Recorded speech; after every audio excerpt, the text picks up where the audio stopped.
Hi, Christy. Hi, Jeff. We're recording now. The many hours of conversation you and I have had, Yeah. we've had probably half of them that haven't been recorded. You know what we should do? We should start a podcast. You think? Let's call it the why and the buy. How's All that? right.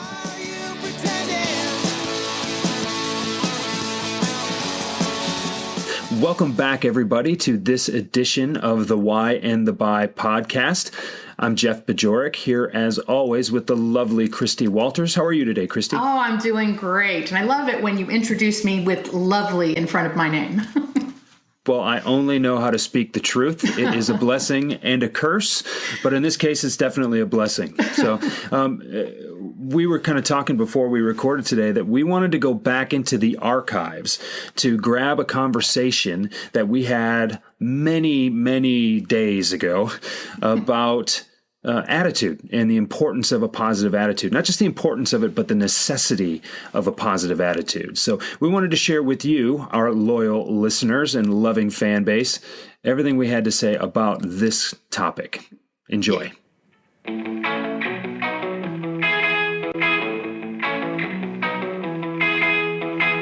We are going to talk about the Little Gold Book of Yes attitude.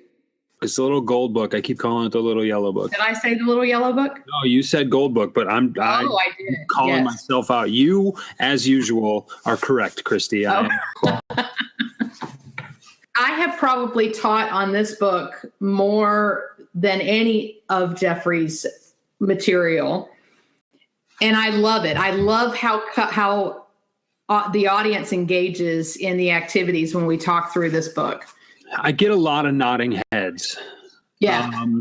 It's one of those things, and it's a little dangerous in that most people think their attitude's fine. So when you go to advertise or to market or to discuss the need for a positive attitude, it gets shooed away or pushed aside because most people believe that they have a great attitude. Mm-hmm. And that's one of the things that I really like about this book. And I think there are people in this world who understand the value of a great attitude. And there are people who don't, right? But most of the people who understand it feel that they have a great one because they understand that they need one. And it's just not the case. And one of the ways that this book opens, you're very near the front, is, all right, take this test. I dare you. Mm-hmm. Yep. And then you start thinking about all these ways that these little things that creep into your daily life that make an attitude very, very difficult to maintain. Then when you think about it, the way you approach what you do is at the very core of everything that you do. It's certainly very closely related and certainly in size to your why, right? I mean, why you do things is important, but once you understand your why, your attitude is tremendously important in the foundation of how. And, you know, the way that you approach things, and it gets taken for granted constantly. So what's interesting is you have a conversation with someone, oh, how's your attitude? Oh, no, it's great. It's awesome, right? And then you get in and the people that decide to listen to you talk about it, they're gripped immediately because they're woken up right away that, oh, man, there's a lot more to this. And, Well, in true Jeffrey fashion, he does an amazing job of calling you out in the very beginning of the book. Yep. So it's like if you ever complained about traffic or weather or watched TV for more than 30 minutes a day or watched the news for more than 30 minutes a day, have you ever complained about work at home or home at work? I mean, everyone in the audience, usually I do one of those stand up, sit down type exercises and say, once you find one that fits for you, go ahead and have a seat. And almost without fail, everybody sits down on the first one. Right. And then how much time have you spent actually studying attitude? Right. Most important factor in success in our careers and our family lives. It's important in our social lives. It's important. Our attitude is important in our spiritual lives. Mm-hmm. Yet we spend none in formal education on attitude. Right. It's a muscle that needs to be flexed. Yes. Or it will waste away. Right. And yeah, it's constantly taken for granted, yet it's more important than any of us really realizes. And in typical Gitomer fashion, you're punched in the face at about page 4. Right? And then he comes over and he pats you on the back a little bit and then he shows you how to be okay. Yeah, that's great. The lessons in here are just so simple, which, is one of the reasons that they're overlooked, but it's not a difficult thing once you prioritize, these concepts. I don't do the stand up, sit down thing. I got burned with that early on because when I actually participated in a class where they did that, I didn't win the prize because the one that I went out on was just earlier in the line than everybody else. Yeah. So, what's the order of these questions? That's ridiculous. I would have made it through. Everybody else sat down on this one. I'd have won. So I just don't make people sit up and stand up or sit down. Well, I do try not to make it a competition, but I typically do. No, when I do it, or when I've done it that way, it's like, okay, if you're the last one standing, you win a book, right? Or you win the promotional item of the week. What's interesting too is that people are a lot more honest when they don't have to sit up or stand up or sit down, because there's a certain anxiety around, especially if you're around people you don't know. But I'll look around the room when I'm presenting. And you make eye contact with some people, and you can tell when someone's engaged and right there with you, and they're nodding because, or they roll their eyes or put their head in their hands, and they're like, yeah, they know it. And more people are willing to acknowledge it that way than are willing to participate, right? Yeah. But it's something that hits home with everybody. And I don't care what line of work you're in. I don't care what, or if you're even professional in any regard. I mean, as a parent, the feelings, the emotions, and the foundation of those that you bring to your daily life, they need to be tuned up. They need to be maintained. Right. How many times do we get going and we're in a rut or whatever it is, and you just need a break, right? Well, working on this stuff, maintaining it. Covey talked about your production and production capability balance, right? So you can only produce so much without sharpening the saw and maintaining your ability to produce. That's all of this. That's what it is. Yeah. It's really tactical. And that's one of the things I love about his books is that they're tactical ways to approach this topic and implement immediately. There are things that you could do today before the end of the day today that can have an impact on your attitude. And it's not a quick fix, right? It is something you'll do the rest of your life. And hopefully you have an accountability partner that reminds you when you're maybe a little bit off center. Yes. So yeah, I know I have to be reminded on a regular basis. One day we'll be sitting down and my wife will get frustrated with me and say, what planet have you been on for the last 3 weeks? And I'm like, oh yeah. Okay. And that's when I know I need to reevaluate. Right. And what I like about this book, a book like Think and Grow Rich, like Napoleon Hill, that's a bigger, more conceptual volume when it comes to attitude. That is introducing the concept of attitude to people who have not thought about it before. And it's completely different than this. This, I believe, is very powerful for a tune-up where it's like, oh, yeah, no, that thing. Because Napoleon Hill used a lot of words. It was 80 years ago. Gitomer is such a relentless editor that he won't allow there to be more words than absolutely necessary. It's edited to a point where someone like me can read it. I mean, there's big print and pictures. This is my kind of book, right? So when it comes to that, it's very easy to utilize for a tune-up purpose rather than, oh my gosh, this is blowing my mind. I didn't even think about this whole concept, right? I think that this may not be the best book for that. This assumes that you have a working knowledge of how important attitude is, and it's a good refresher for that. Yeah, that's absolutely right. And I think, was there anything that surprised you when you read this book? If you can remember back to when you first read it. The first time I read it was a few years ago, and what I listened to it actually is how I get a lot of my books. Me too.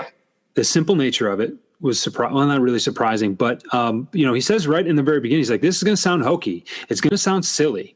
He's like, but the difference between hokey and, just downright stupid is that hokey works, right? It's true. There's truth behind hokey. So if you're taking it for granted, well, then that's on you. But try to look yourself in the mirror and say, this doesn't work. That was surprising. My most recent revisitation of it was when I was getting ready to do some speaking on it. So I read it again. And what impacted me was how much I had been taken for granted. And I instantaneously knew that once I could get people's attention, that it was important, that being able to speak on the material would prove to be phenomenally successful. If you could get over the hump of the people who think they need it, think they're already doing well, and the other people don't think they need it. And right. that's really the toughest part, is getting across the concept that it's even important enough to sit down and think about and talk about. Wow. Yeah. How about you? That's such an odd thought. I think I find the same thing with my classes, but it amazes me, as much time and energy as I have spent on the topic over most of my career, that people have to be convinced that it's important. Yeah. I mean, that's amazing to me, because if you want to get to the buy behind attitude, right, it's everything. We want to buy from people we like, right? We want to engage. We want to be with people who have a great attitude. Everybody's been with that individual who just sucks the air out of the room, right? Because they can't stop complaining. Yeah. I'm related to some of those people. I will not name names. I refuse. I will protect the innocent in this whole process. But yeah, there is certainly that element where it's just exhausting to be around people who are constantly complaining, whining, or just in general negative. And I find it so fascinating that some people are not self-aware enough to understand that. Oh, that's a great terminology. That's a great term for it. The self-awareness, right? The self-awareness that you need to have to even recognize the need for something like this. Right. And to stop yourself from going down that spiral. Yeah. It's the toughest sell with the happiest customers at the end, right? Yes. It's the idea that once you understand it, and not just a book, right? I'm not here to sell any books. Jeffrey sold enough of these books. It's the 10th anniversary of the first release. It's been phenomenally successful, but attitude as a concept altogether. And this is not the only book on attitude out there, just anything that anybody listening right now or watching can do is to go find something to tune this up, because this is the tide. And when you say all boats rise and lower with the tide, your attitude and the way you approach what you do is the tide. Mm-hmm. And it's intertwined in everything that we do. It's not just business, it's personal, it's family, it's everything. Right. And its importance is far too often understated. Yeah. Yeah, absolutely. The thing that I liked that kind of surprised me, may not be the right terminology for it, but I really love the picturing process in this book. So that idea of capturing a yes moment that you've had in your past, reliving it, kind of opening it up, dissecting it, understanding what made that such a great experience for you. And oftentimes we've gone through this exercise even in class together, right? Where we list out, and it's things like the birth of a child or a grandchild, or the success of others, or conquering a fear that you didn't know you had, or maybe you did know you have, and really working through that. It rarely had much to do with things that we spend the most time on, which is work and social lives, and things that aren't right. It's just things that actually don't have a lasting impact on our lives. Right. And if you can stop and really evaluate those moments, and I never looked at it as a picturing exercise, right? I knew that if I could remember good times, that I would recreate that emotion in myself. But I never thought about taking that experience apart and understanding what was behind it, and really looking to create that in new experiences where I could say yes, not just positive, not just, I'm okay, but yes, I'm going to conquer the world here. Right. And I loved that exercise more than anything. I think that was probably my quote unquote, my surprise in the book. Yeah. And So the last time I really read this book cover to cover was in January 2016. So, and in March of 2016, you'll appreciate this. I went on a golf trip to Florida, and we were playing at this resort between Tampa and Orlando. And I had a friend who played there just a year before me, was telling me all about this brutally difficult par 3. It's like 235 yards. It's up the hill into the prevailing wind. And I'm like, wow, what would I hit? Okay, in that situation, what kind of a club would I hit? What kind of a shot would I have to hit? So we played the course a couple of times and didn't do real well on the hole. It was number 16, so it's near the end of the round. I get going. It's our last day there, and I am putting together the absolute round of my life. 16, 17, and 18 are the hardest holes on the golf course. And so I'm thinking, okay, if I can just play 1 or 2 over on my way in, I'll have the round of my life. And so I step up to 16, and everything is exactly how I had pictured it for the few months before. And I was thinking about, and the conditions were exactly perfect for how I prepared to hit my shot. And I step up and just calmly pull a 3-wood out of my bag and hit this absolute laser that just lands very, very softly and trickles out to about 4 feet. And I birdied this hole exactly how I had birdied it in my head for the previous 6 months. Right. And nice. So now all of a sudden it's like, whoa, that's the last hump. I've already played these other holes a couple of times. I've hit good shots. I've got good memories of hitting good shots here. So I know I've just got to play my way in. I parred the last 2 holes, shot my age for the back 9, shot even par for the back 9, and shot 74 for the round. And I'm like floating. Now I have to get on an airplane and go home, which is like the worst thing ever, right? That's not what it's all about. The visualization works. The positive attitude, the positive approach, knowing what you can do. For me, that was a stock shot. It's not a club I often hit into a par 3. Don't get me wrong, but it was a tough shot, but it was a stock shot. And I'd rehearsed it and I'd practiced it and I'd hit it 100 times before. And I'm not a scratch golfer, right? I mean, that's not a shot I expect to pull off, but I was in the right place. Mentally, physically, emotionally, I knew what I could do, and then I did it. And that happens. And there's a reason that pro athletes have psychologists and mental coaches. And listen, if you don't think this is important, look at all your sports heroes. Look at all your business heroes. Look at all those people, and look what they're doing. They get it. Yep, that's exactly right. So yeah, now my biggest issue is trying to get back to that place because it was in March and I came back to Michigan and my club sat alone for 3 weeks and I haven't regained that magic ever since. But I try. I don't ever stop trying. Nice. Yes. No, you can't, especially in golf, you can't stop trying. No. We keep getting rained out here in Atlanta in the summer. So I've spent many a night of my golf league drinking margaritas because the drinking league. You can't go home, and you gotta hang out, right? Yeah, we have the ladies at my club have they have an 18-hole group that league that meets, I think, on Wednesday mornings. They have a 9-hole group that plays on Thursday nights, and they have a 4-hole group that plays on Thursday nights as well. And for some ladies, 4 holes is just plenty. And now it's time to go back to the clubhouse. And there you go. Others who, want to get their money's worth for their 9 holes. And it's kind of fun because sometimes you just got to have a margarita.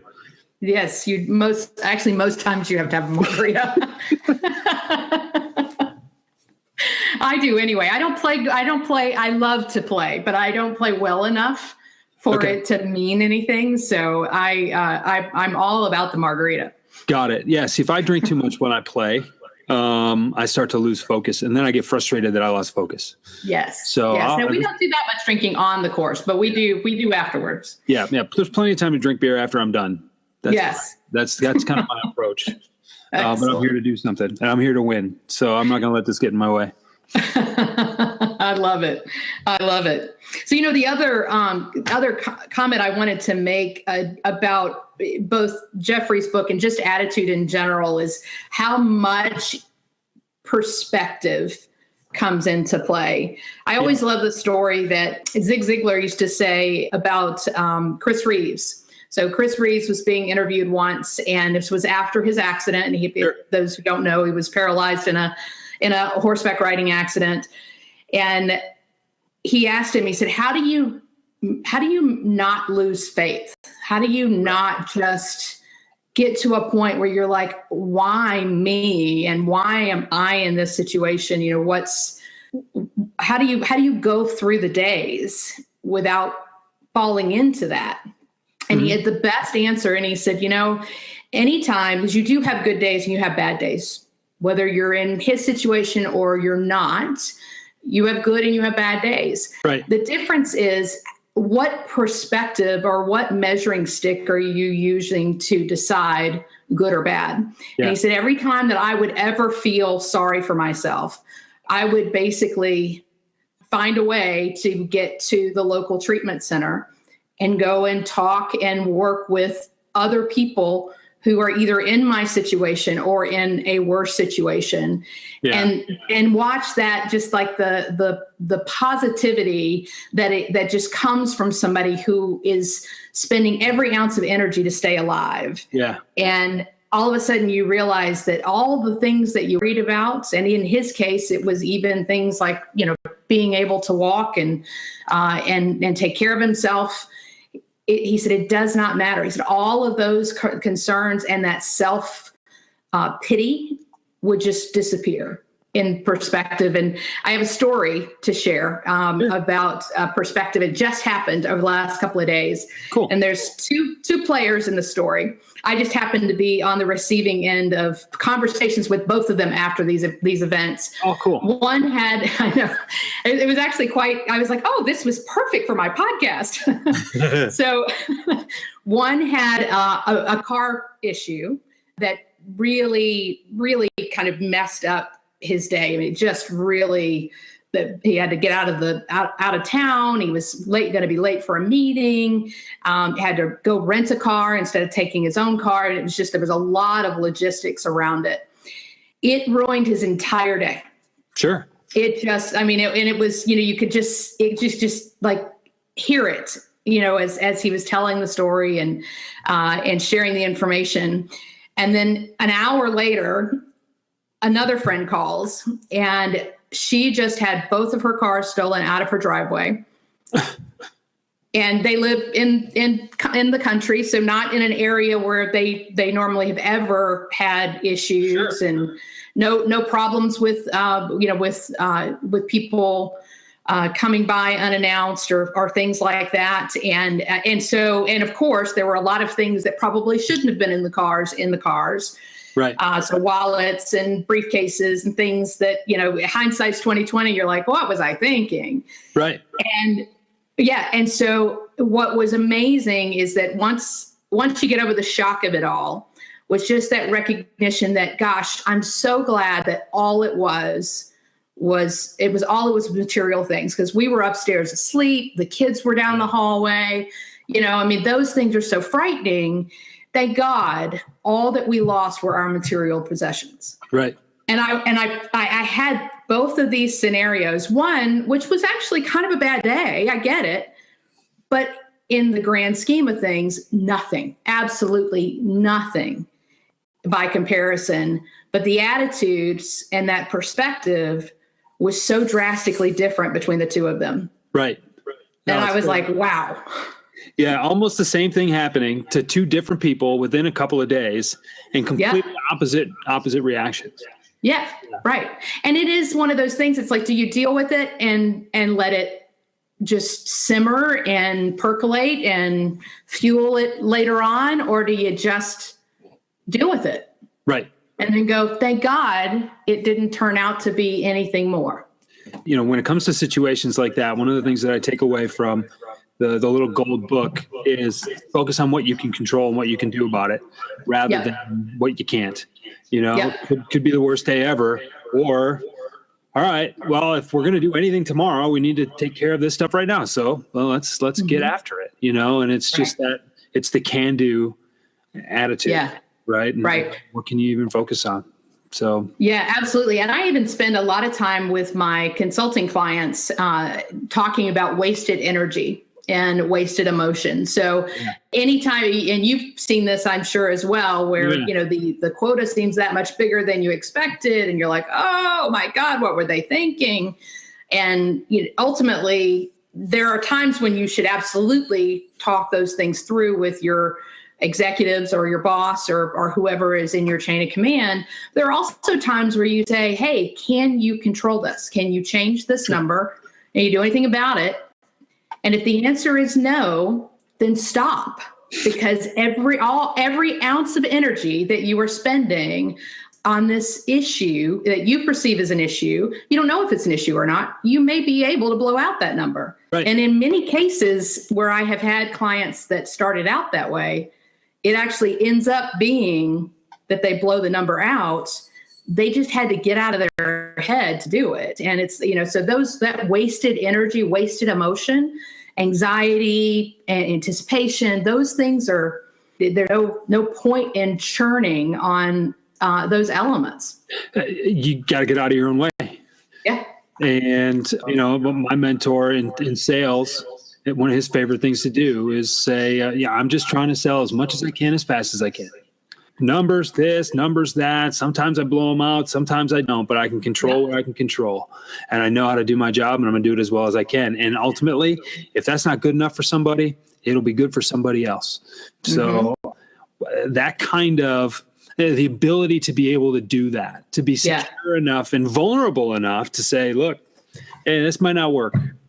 Right. I mean, that's, I know it will. It's definitely good enough for me. And I know that I can make the money I need and have the success that I need in order to do this. If someone else decides to pull a number out of the sky, which is what most quotas are, to decide if that's going to be their measuring stick, they got to sleep well at night too. So whatever, that's exactly right. A lot of security. You got to have a lot of security in order to be able to do that. Yes, you're absolutely right. Yeah, that self-confidence to just kind of go forward. Yeah, that's great stuff. What's your if it's not the Little Gold Book of Yes Attitude, what's your next favorite book on attitude? My next favorite book on attitude. Oh gosh, I had to think about that one. I don't know. I don't read a lot of attitude books. Right. I read a lot of business books. I'm a huge Stephen Covey fan, so I do love the 7 Habits books. I revisit those all the time. I love the paradigm shift stories that he tells in the 7 Habits, and I think oftentimes making over your attitude is exactly that. It's changing your paradigm. I listen to a lot of podcasts. I love Andy Stanley, who is a pastor here at North Point Community Churches in Atlanta. Actually, there's 7 or 8 churches here in the Atlanta area that he mentors and works with. He has a great leadership podcast, and he does a lot of work on just attitude and really kind of letting go of a lot of control fears. Sometimes bad attitudes can come from a sense of lack of control. Yes. Or loss of control. Yes. And so, getting to the root of that, I think is huge. So what about you? What are your favorites? I was going to say either the 7 Habits, because I believe that's very much a book on attitude. Yep. And I think the Icarus Deception. Yes, you actually sent that to me sent that note to me the other day. Oh, no, it comes crashing down behind me. This is a linchpin. There you go. Nice. That's another Godin book that's very closely related to this. It's necessary. The stack couldn't live without this book, because it challenges you to be better than you thought you could be, because someone else told you shouldn't do that. Right. So the idea of a different paradigm of I do not have to be interchangeable. I do not have to fit a mold. I need to be me, and I need to be the best version of me. And that's actually how I teach people, people, especially who are new to sales and like, okay, I took this sales job like I did. It sounded like a cool opportunity, but what did I get myself into? Right. And it's like, okay, you've made friends, right? Yes. Okay. So you've proven you can do it. Let's start there. Let's get out of our own way. Let's forget this idea that you have to be a certain archetype or a certain person or have a certain demeanor. No, you need to have a great attitude, and you need to believe that you can do what you need to do. And someone believed in you enough to give you the job. Right. I mean, so, what are we doing? What are we missing? And that's what, really both of those books are about. Hang on. I do have one. Because I love my Dr. Seuss. Yes. Oh, the things you can think. Oh, see, I've not read that one. I love this book. In fact, I quote this book in just about every one of my classes. Oh, I'm going to find that. I need that because I give away a lot of copies of All the Places You'll Go. And that's reminded me because that one, I'll tell you what, when things were not going well for me at work, when I needed to make a change, my son was just about 1.5 years old, and he loved it when I read him that book. And I think that is a book that anybody in business should read Monday morning before they get started, or maybe Sunday night, but Monday morning before you get started, and Friday evening when you're done. You read it in the beginning of the week for outlook, and you read it when you're done for the week for perspective.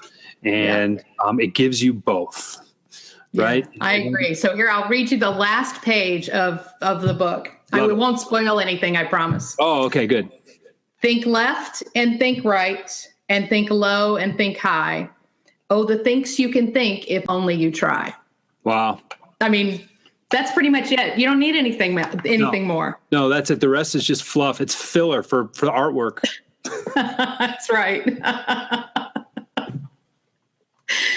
Excellent. Oh, that's too funny. Well, Icarus Deception, I think we're going to probably pick that one up sometime later on and do a review on that one as well. So I'm looking forward to reading it. I've listened to a lot of Seth Godin's TED Talks and podcasts, and he has some I love his startup school. I think you actually even might have recommended that one to me, but I love, he's just got a different view on the state of business. And I really do like his philosophy.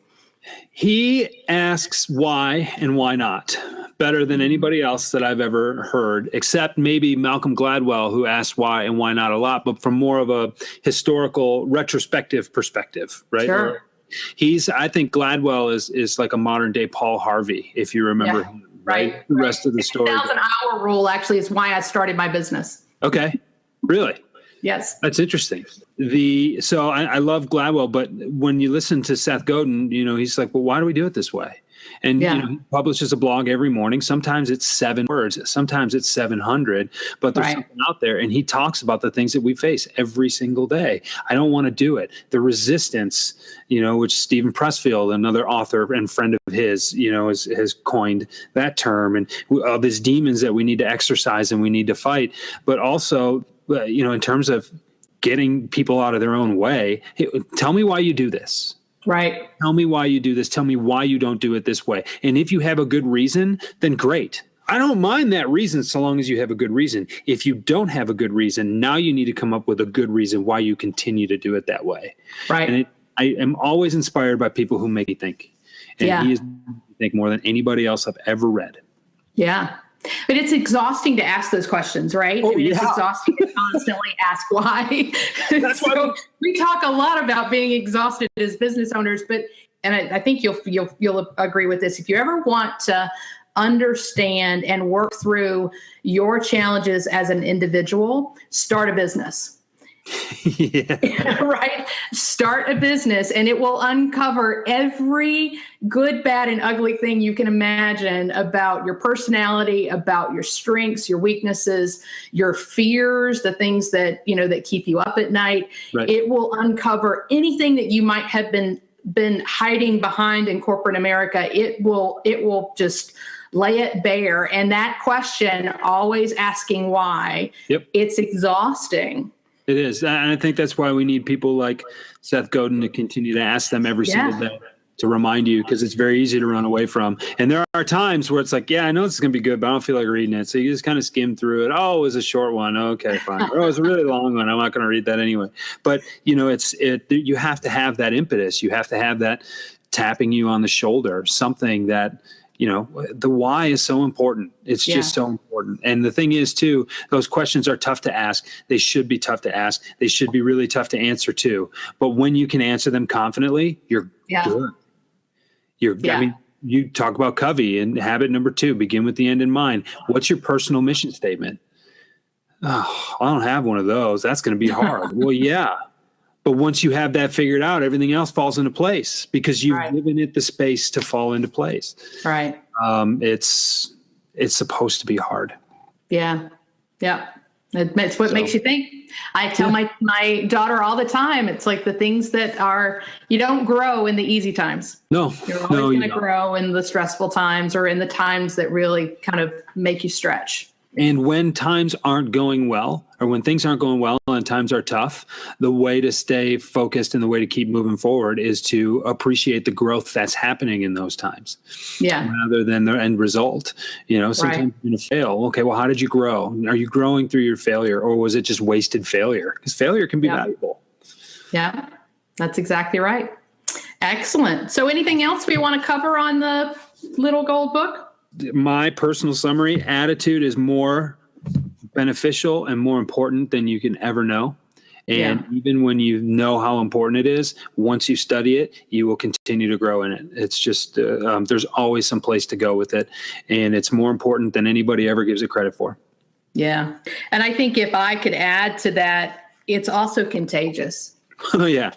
So if you really want to see change in the world, and, Gitomer talks a lot about not watching the news for more than 30 minutes a day, not, spending too much time churning on one particular issue. You can look at 100 examples of times where 24/7 news on a particular event, it just makes you teary-eyed, it makes you sad, all those things. It just drains you after a while. And it's important to be informed. It certainly is. But there's a point where you have to say, what am I going to do about it? If I'm going to expend this much emotion, what am I going to do about it? And if you want to make a change in the world, work on your attitude first. Yep. And then it'll spread to others very quickly. I 100% agree.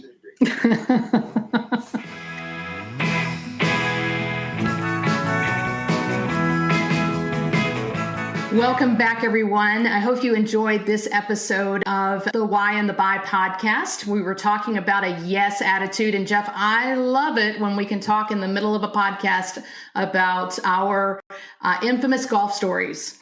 Of which there are very many, yes, right? There's only so many we can work into a podcast, but I'm glad we were able to do that here. Well, I hope you all enjoyed it. We love the topic of attitude, and it will come up again and again as you listen to us over the coming months. Jeff, I think our next topic is going to be all about fear. Oh, I'm afraid. I'm shaking. You should be very afraid.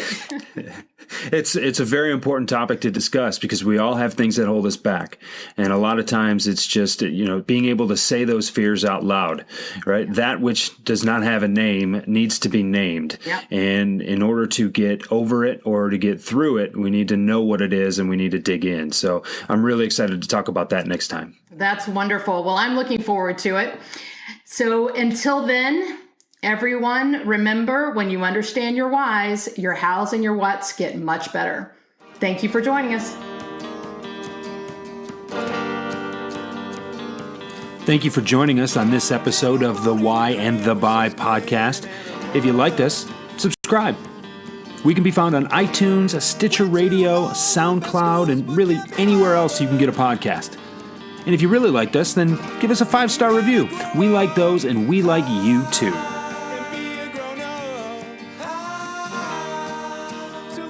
Here at the Why and the Buy podcast, we've got our own house band.